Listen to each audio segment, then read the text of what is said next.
Welcome to Purposeful Yoga Business Rituals. Again, thank you, beYogi, for having me again. And thank you if you are here catching the replay.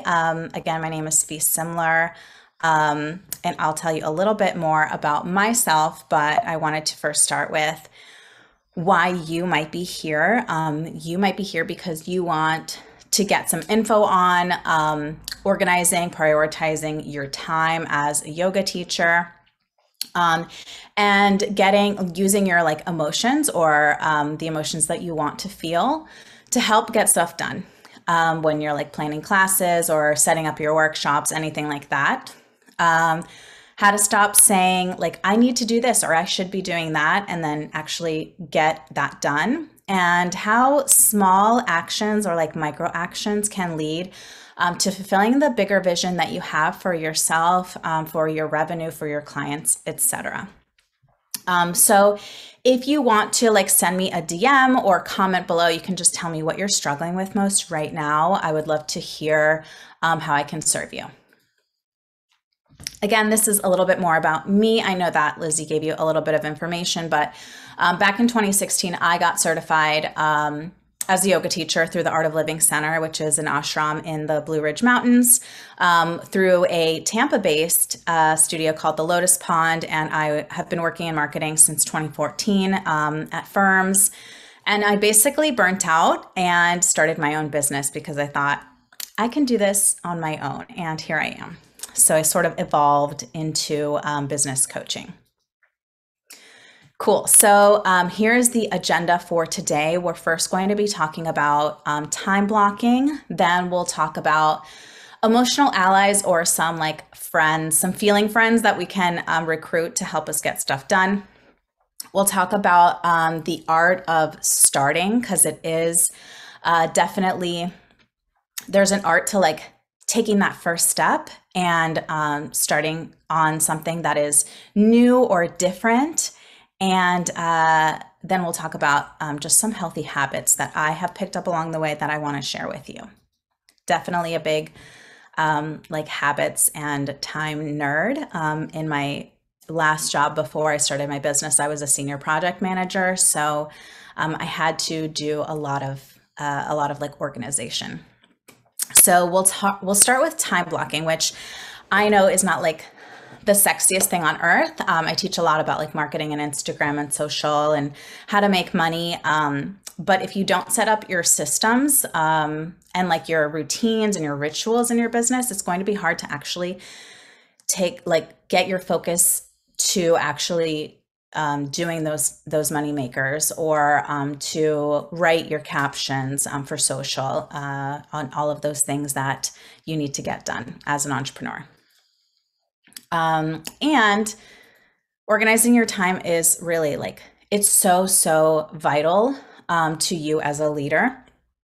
And I know that maybe you're sitting at home thinking well, I don't really think of myself as a business owner or an entrepreneur, but you are already a leader. You are already standing in the front of the room and leading people through the breath, through a series of poses, through this transformation between who they walk in as, maybe a stressed person coming straight from their office and walking out with that centering and that focus that you offer them in your classes. So you're already leading. This is just taking it a step further and maybe seeing it in a different light.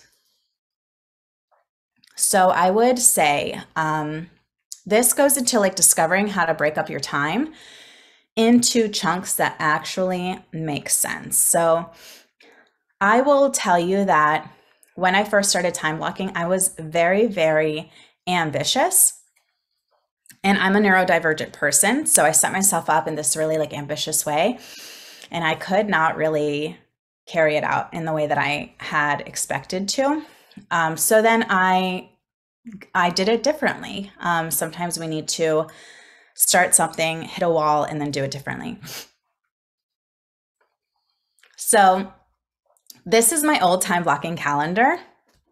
And you see that, again, I was super ambitious. There's lots of different squares here, different color coded things. You can see like the purple is like content creation. The red is CEO time. How often did I get this done? Never.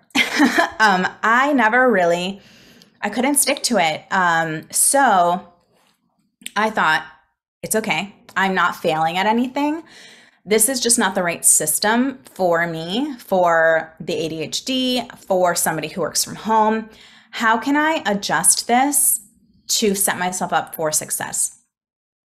So I still have like a really intense, not intense, but like a very set morning routine that took me weeks and weeks to practice before it became natural to me. I've never been like, I don't know if you hear people on social media talking about like that girl or like the it girl. That's not me. I am a little messy. I tend to color outside the lines, and like I love that about myself. I'm someone who is proud to go against the grain and say like it's okay if you don't fit into anybody's box or a time blocking box or any other box. I think we get talked at a lot on social media, and we have the power to take that information, filter it, and make it work for us, because you really get to decide how you take your yoga skills and translate it into revenue for you to feel nourished and feel fulfilled in your career. So here's what I do now. That's my new time blocking calendar. I set one priority for each day of the week. I said, to hell with all of the 2 to 3 hour boxes and the free time and eating lunch at a specific time each day. That just doesn't work for me. So Mondays and Thursdays are my email days. It's when my one task that I need to get done is getting my inbox to 0. And maybe you have an inbox of like 3,000 right now. That's okay. But it could be like, I'm going to, my one task of the day is, to get my classes planned for the week. Or my one task of the day is to get all of the emails that came in today either deleted or put in folders.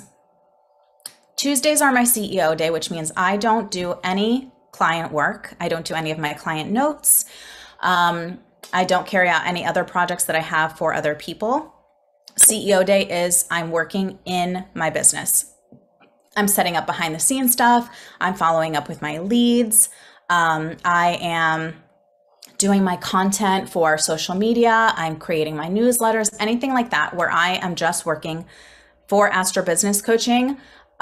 It's almost like I have Astra Business Coaching as one of my clients, and that's what I dedicate all Tuesday to.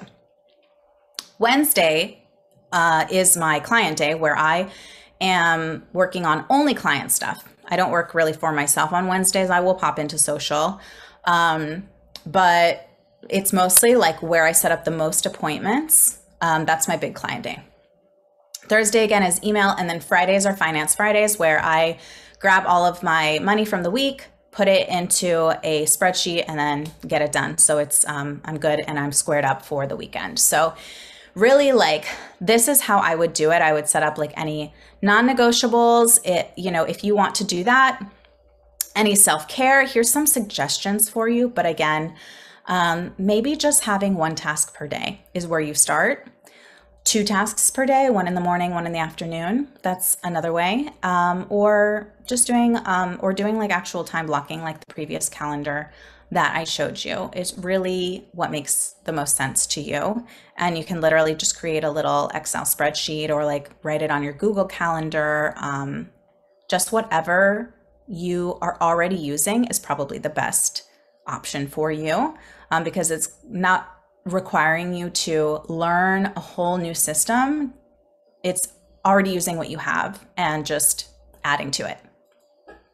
Okay, we like the bare minimum for the biggest results. Okay, so number 2 is, and I call to mind Danielle Laporte, who I'm not honestly a huge fan of, but I've seen her literature in previous years, where she says like instead of what do you want to do, she asks about like how do I want to feel. Um, so I am recruiting emotional allies, is what I call them. But basically, this is thinking and meditating on how you want to feel as a yoga teacher in your business when you walk into the doors of the studio. Um, so you can ask yourself, like, how do I want to feel like as a yoga teacher? Um, how do you want to feel while you are actually in the room teaching, giving cues, maybe doing some adjustments, grounding people at the beginning and centering at the beginning of class, throughout your Shavasana, right? Like making those connections maybe after or before class. How do you want to feel while you're planning? Do you want to feel like super ambitious and fired up? Do you want to feel like a lot of, ease, or maybe a balance of the two, right? Just like asana is a mix of like ease and work. I try to find that balance in my business. A lot of like my yoga goes into how I approach business. That just makes sense to me because I am a yogi first and foremost. And then how do you want to feel like while you're promoting and selling? And when I bring up especially words like sell, it's really a 4-letter word for yoga teachers in particular. um, because, we aren't taught how to sell, how to launch, how to promote in a typical yoga teacher training. So if you feel a little lost, if you haven't done any formal study for something, it's natural to not know how to do it. So whatever you're feeling is valid. If you're feeling a little lost or a little bit intimidated, then you can start to get curious and say like, well, do I want to feel more confident? Do I want to feel like I am really making deep connections with people every time I invite them into my offers? So you can let me know in the chat or in the comments, again, or just like shoot me a DM about this workshop. I would love to hear what's on your mind. But that is, I'm going to punt these questions to you because getting curious about how we currently feel versus how we ideally would feel in the everyday rituals that we undergo in our business or when we're doing our money making activities. If there's a gap there between what we're feeling and how we want to feel, this will give us some information to like how to close that gap. Okay. And then what's one action that you can take today to start feeling the way that you want to feel? It could be, I want to feel more confident the next time I announce a workshop. Maybe you Google on YouTube, like selling for yoga teachers, or you can grab like my guide that I'm going to send you or let you opt into. It's a PDF and it's 5 sales and marketing strategies for 2022 and beyond. So it could just be doing one small action today to jumpstart that feeling that you want to grab. Okay, so let me get a drink.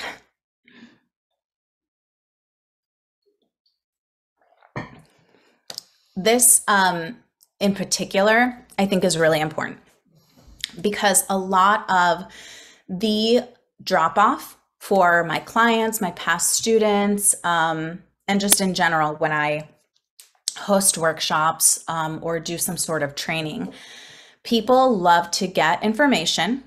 And I think yoga teachers in general are like seekers just by nature. We love to seek, we love to really optimize like our self-care. We're like very introspective people, which is ironically the type of people that I see like really shying away from marketing, sales, business. But the two are really much more linked than one would think. There's so many entrepreneurs out there, I'm sure you've seen it, that do like introspective or like self-care work. And it's because like, gosh, if you want to do shadow work, start a business. I always say that. Nothing will make you see more of your insecurities and supposed like shortcomings and the gaps and the questions than putting yourself out there and asking people to join your workshop, to join your program, to join your training. It really puts into like under a spotlight all of these things that you're thinking of internally, or maybe you're feeling in your body. They really do rise to the surface. But there is definitely a drop off when these seekers or these like curious people are in front of me as an audience, and then it's time to implement. There's a big chasm between I want to do something and I'm actually doing it. So I wanted to address that specifically because you can have the best intentions for doing something. Like I'm looking at this dusty keyboard in the corner of my office that I bought years ago. Ask me how many times I've played it. So, you know, and I hear a lot of people say like, well, stop making excuses. It's not that simple. Being trauma mindful for me is me having done trainings to know that it's not as simple as like I'm making excuses. There's so much more to it than that. So if you are telling yourself that, ease up on yourself, right? I invite you to do that.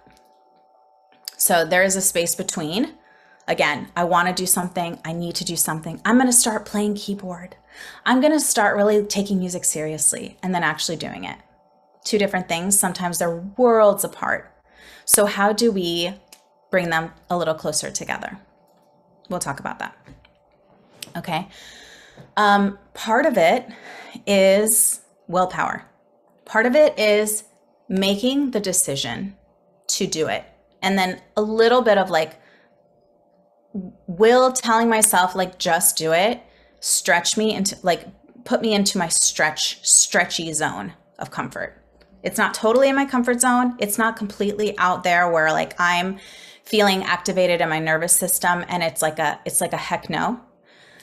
Is there a space in the middle where you can hang out and you're like, ooh, I'm uncomfortable, but I'm able to recruit these yoga and breath work skills that I have to regulate myself. And then number two is like, what is the exact point where you drop off? Like if you wanted to become a reader, I'm going to read 20 books this year. And right now you're reading 0. Okay. So say you make it to your reading chair every night and you grab your book and then you grab your phone and start scrolling. And your book is in your hand and you've made it to your chair and you've relaxed and you've lit your candle. So the exact drop-off point would be probably when you pick up your phone, right? And start scrolling instead of directing your focus to your book. I want you to think about the exact point where you pivot instead of moving forward towards the thing you want. And that'll give you a lot of information. And again, what's a micro action that you can commit to? It is a little bit about making a decision. Making a decision that doesn't put us into a completely dysregulated nervous system activation, etc. It could be a micro action that steps a little bit of that outside of that line of like, oh, I'm super comfortable. I'm like super good at this. I know exactly what I'm doing, into like, I'm not so sure now, but I'm not feeling like I'm free falling off a cliff. And then 4, I would set up a plan for aftercare. because sometimes we do get activated out of nowhere, right? And so it's wise for us, before we even start the thing that might put us out of our comfort zone, to plan ahead, because the body and the nervous system loves predictability. And that's why I like to be extremely clear and articulate when I'm marketing something, because I know that it helps people be able to like say, okay, I know exactly what I'm getting myself into when I'm hiring Fee to be my coach, for example. So having a plan for aftercare, for after you do the scary thing or the slightly scary thing, is wise. It could be with therapy. It could be as simple as like sending a lot of exclamation points to your group chat, and anything in between, right? So that would be a really wise thing. I don't think people talk about a lot.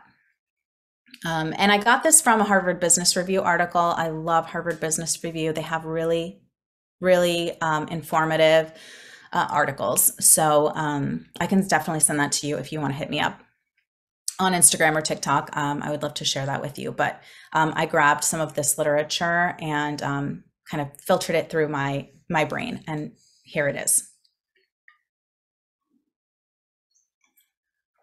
Okay. All right, number 4 is to implement some healthy habits. And like I mentioned before, I am a neurodivergent person. And also, like, I have a business that I run from home. So there are not a lot of parameters for me. I mean, I could sit around all day and eat bonbons if I wanted to. I don't think that would be great for my business, but I could. So when I first, said see ya to my old job and I went full time in my business, I no longer had, my alarm and the exact time I need to leave my door and the exact, those mindful markers of like, oh, there's the gas station. I got 5 minutes left till I arrive to the office, right? Those routines all fell away.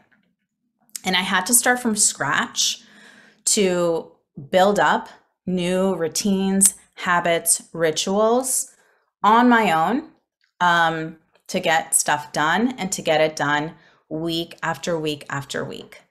And practicing these things week after week after week, that repetition, it didn't come naturally to me.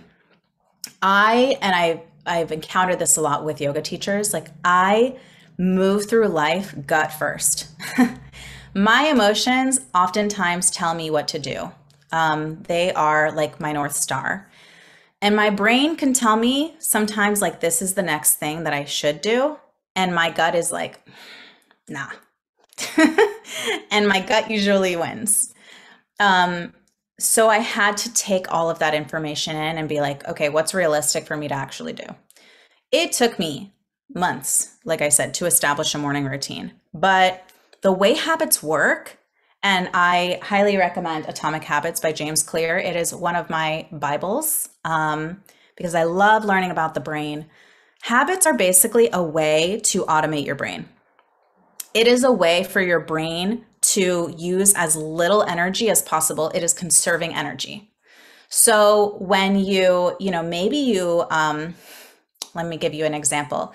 Every habit has a trigger, right? So if you every morning hear like the ding of your coffee maker and you go, "Oop, time to put toast in the toaster or bread in the toaster," that is a trigger that is triggering an action. And that's in a nutshell the way habits work. So I had to hack my brain. So now when I wake up, because I've practiced it so long, written it out in pencil, and looked at my list every day at like 1, 2, 3, 4, 5. This is what I'm doing exactly. When I wake up, I reach for my thermometer, take my temperature. Once that's done, without even thinking, because I'm a zombie in the mornings, I reach for my journal. I reach for my pencil and I journal for 2 minutes, because small bites are the first step to success with a habit. I'm not telling myself I need to journal for an hour every morning. That seems like way too big of a bite. But I can do anything in 2 minutes, right? Now I do cold showers in the mornings. I do a 2-minute cold shower. Yeah, it sucks a little bit, but I can do anything for 2 minutes. So yeah, that's my journey with habits, and I'm just telling you like realistically what it looks like in my life, because it's not all like set up healthy habits and then you do it. It's more complicated than that. We're human beings. So macro vision, micro actions, 2 minutes, one habit, right? 2-minute shower leads to, I've been doing it for over 2 months now. So there's 2 factors in building strong habits. This is directly from like some literature that I've read, and also James Clear's Atomic Habits. There's a reason why it's on the bestsellers list time and time again, because it's just such a good book. 1 is your environment, and 2 is identity. Does it reinforce your identity? Oh, so important. So let's talk about number 1. Let's see what I got next. Okay, so number 1, right? For example, if you're a yoga teacher that neglects your own practice, I've done that before. I've heard a lot of teachers do that. We spend so much time pouring into other people because we're naturally givers. Where did my own practice go? I haven't done a yoga class in 2 months. Oops, right? That happens a lot. So if you say, I want to practice yoga for 20 minutes every day. All right. Okay, cool. That is doable. Let's see where you start. So you can do something like, all right, as a family, you might set up 30 minutes of quiet time at a specific time, Monday through Friday or Monday through Sunday, right? If you're sitting at home thinking like, yeah, right, that's never going to happen with my like 2-year-olds, that's okay. Another way to set up your environment is to take a different route home from work or wherever so that you pass by a gym that you're a member at, right? And that is setting up your environment to make it as easy as possible for you to take a right into that parking lot and park your car and go to your damn yoga class. Or not. Maybe you just go into like a corner of the gym and you get your 20 minutes of yoga done. Or like, you know, you put your yoga mat out. That is setting up your environment, is physically what's in your physical space to make it easier for you to achieve that habit that you want to get done.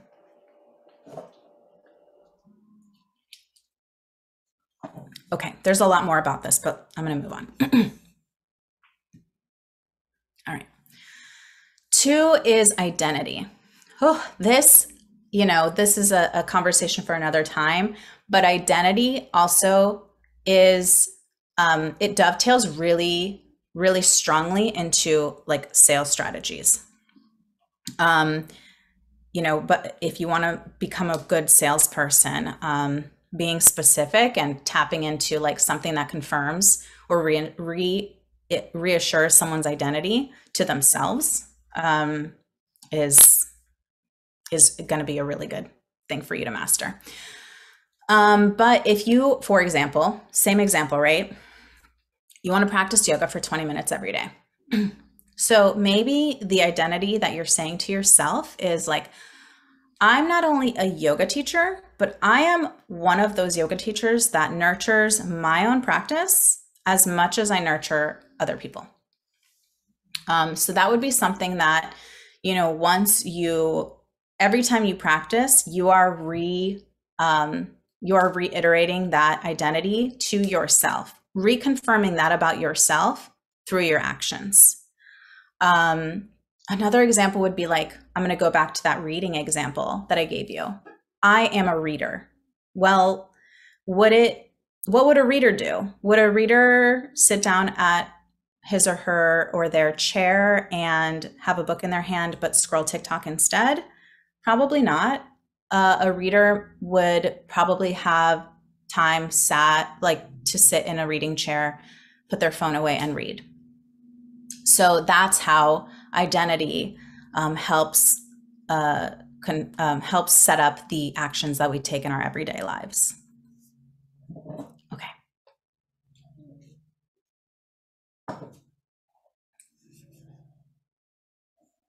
Okay. So here's what you know so far.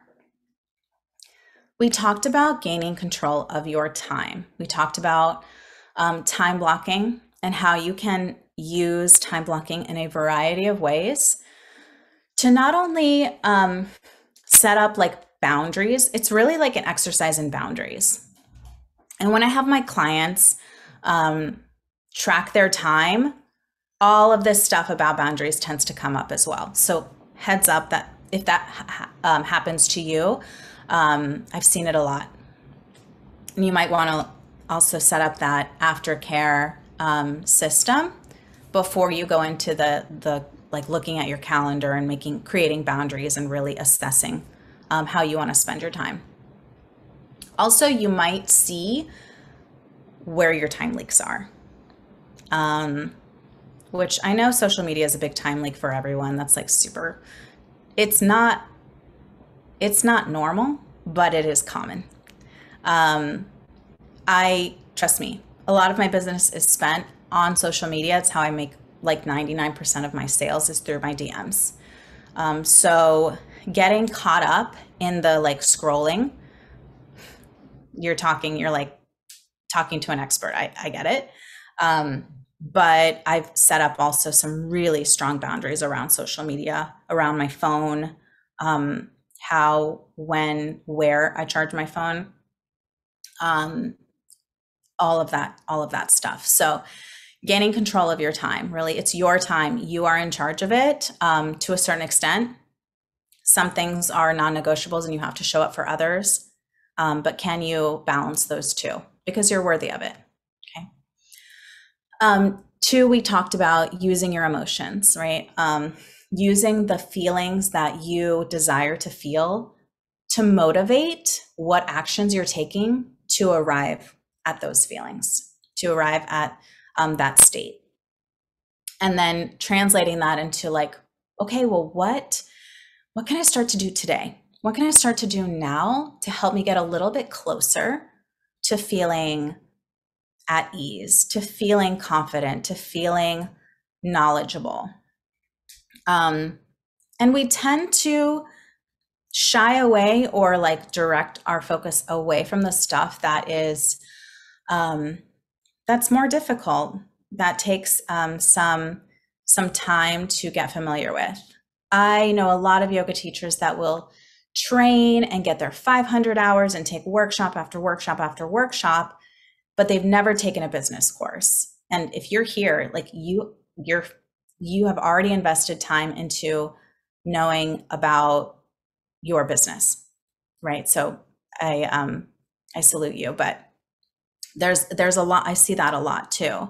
And it's because they're more motivated to learn about the body or fascia or yin yoga or whatever that they're spending all of their money and their time and their efforts on. But then they feel like, oh, well, I've spent all this time, energy, and I have all these like accreditations, but I'm not making any money doing what I've invested all of this time and energy into. And that's because learning maybe the business or the marketing or the sales side is a little bit more difficult. So it requires a little more willpower. Again, the environment, the identity piece that's going to support you in that. We talked about how to start, which is minimizing that gap between saying, I want to do something and then actually doing it. I recently got really, really sick of saying, I want to do this and then not doing it. And I bought myself a plane ticket last week because I was like, I am so sick of hearing myself say, I wish I could travel more. I wish I could get out of Florida more. And I was like, you know what? I'm going to just buy a plane ticket and it's going to work out. So sometimes it works like that. I am more of a high risk taker than a lot of people when it comes to like taking quick, messy action, making decisions. That's just the way I work. But I cannot expect everybody else, my clients, my students, etc., to do the same thing, to jump in with both feet, to take messy action, to take those high risks, to say like, yeah, I'm going to do this and then it'll all work out. That's not everybody. And a lot of people that have to like feel very deeply, check in with their gut, move a little slowly, make those deeper connections, they're more low risk takers. They move a little more slowly and controlled through life. So if that's you, that's super valid as well. And that's part of my trauma mindful training as well. So how to start, right? How to minimize that gap. And then we talked about just like micro actions and healthy habits that we can implement. Every day is an opportunity to strengthen that habit muscle. And you do that by setting up the environment to make it as easy as possible for you to accomplish that habit for the day. I used to say, I am not having my morning coffee until I check my bank account statement that morning. Boy, did it get me checking my bank account statement every morning because I really wanted that coffee. So that's another like hack I will throw your way. Because if you set it up in these like conditions, that also helps. What do you want really badly? And what do you need to do that you don't want as badly to get to that thing that you really want? Like I'm going to check Instagram, but only after I don't know, put away the toys or something like that. That's a good way to do it too. But healthy habits are, for some people, really easy to implement. Others, not so much.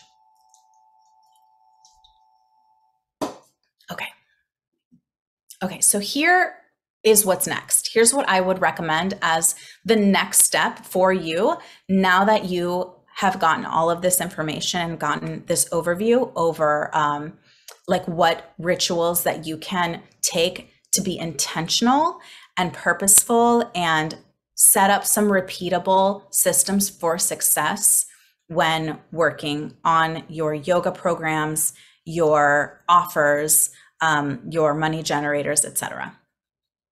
I would say to use these skills and use this discipline to sharpen your sales skills, your marketing skills, to go out and acquire that knowledge and to practice these strategies so that you can make more profit teaching.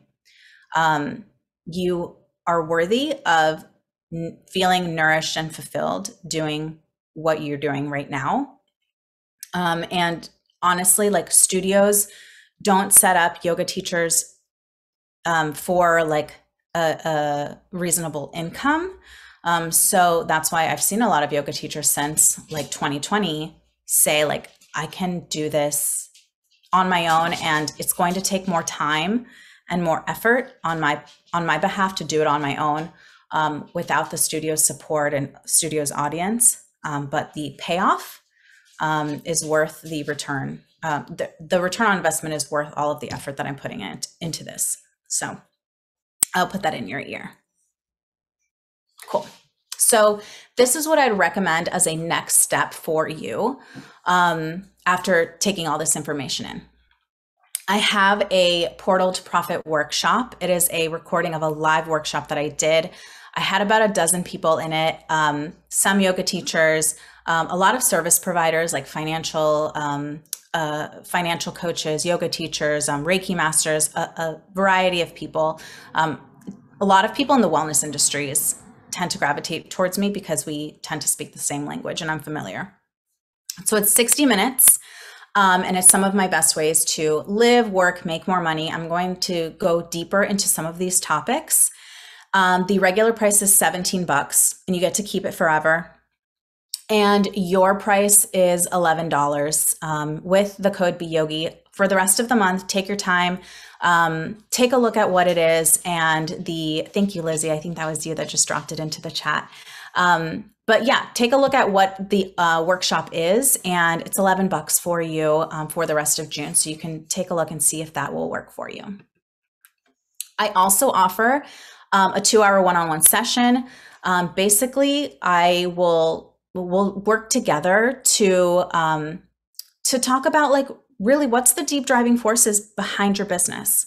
We talk a lot about like what makes us different, or like how are we going to be different than our competitors, or like, you know, there's a lot of this language around marketing, but it is a little bit of like an introspection, and like a deep conversation about like what what do you want the world to look like if you are successful in accomplishing what you really want to accomplish with as a yoga teacher. It's some big questions that requires some time to really tease out. So I love doing branding work with my clients, and that is $50 off. It's $247 with same thing you get till the end of the month to take a look. Cool. Thank you so much, Lizzie, for dropping also the business coaching my Instagram in the chat. So, okay. Here's how you can get in touch with me.